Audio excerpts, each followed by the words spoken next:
Merong high-tech tribute si Elmo Magalona para sa namayapa niyang ama na si Francis M. Kahit wala na kasi ang master rapper, nakaduet pa rin siya ni Elmo at nagsama pa silang mag-ama sa isang music video. Silipin yan sa chika ni Nelson Canlas.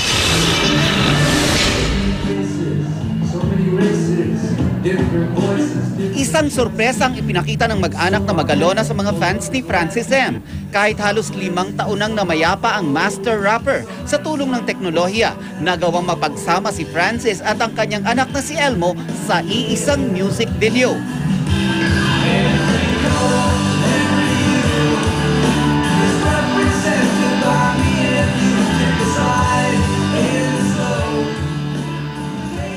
Sa saliw ng kantang Kaleidoscope World, nakaduet ni Elmo ang ama at naakbayan pa.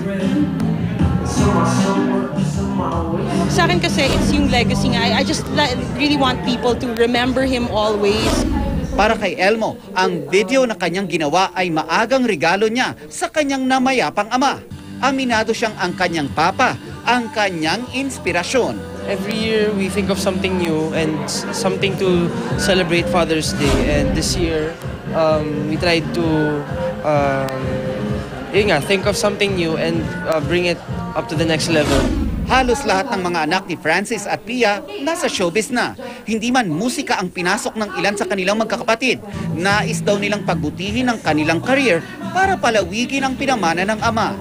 I really appreciate kung gaano ko nakikita at nararamdaman kung gaano talaga siya kamahal ng mga Pilipino. Nelson Canlas, updated sa Showbiz Happenings.